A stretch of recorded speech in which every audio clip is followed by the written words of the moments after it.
ज्या महिला चळवळीमध्ये काम करतात, ज्या महिला या महाराष्ट्राची पुरोगामी विचारधारा जपतात, ज्या महिला फुले शाहू आंबेडकर साठेंपर्यंत, जिजाऊ सावित्री अहिल्या रमाईपर्यंत त्यांचे विचार आत्मसात करतात, त्यांच्या विचाराने काम करतात, त्यांचं चरित्र वाचलेलं आहे, महापुरुषांच्या विचारांचा प्रभाव ज्या महिलांवर आहे, संतांची परंपरा आणि संतांनी दिलेले विचार ज्या महिलांनी अंगीकारलेले आहेत, त्या महिला भोंदूगिरीच्या, बुवाबाचीच्या किंवा कुठल्याही कर्मकांड, थोतांड किंवा चुकीच्या गोष्टी करत नाहीत.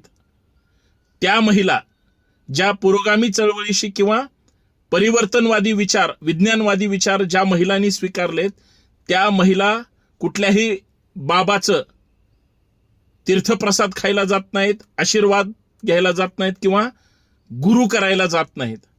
पुरोगामी महिला सक्षम आहेत, म्हणून अजूनही महिलांमध्ये कर्मकांड, थोतांडाचं प्रमाण जास्त घुसलेलं नाही.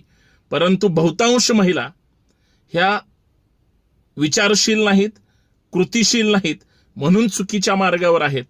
महिला भगिनींनो, हात जोडून विनंती आहे की तुम्ही महापुरुषांचे चरित्र वाचा. तुम्ही सावित्री वाचा, अहिल्या वाचा, रमाई वाचा, जिजाऊंचं चरित्र वाचा. तुम्ही जर हे सगळं वाचलं तर तुमचं मन, मनगट आणि मस्तक सशक्त होईल आणि तुम्ही कुठल्याही बुवाबाजीकडे जाणार नाही आणि कुणासमोरही नतमस्तक होणार नाही. आणि पुरोगामी महिला असलं थोतांड अजिबात करत नाहीत. मला आत्मविश्वास आहे. जय जिजाऊ, जय शिवराय.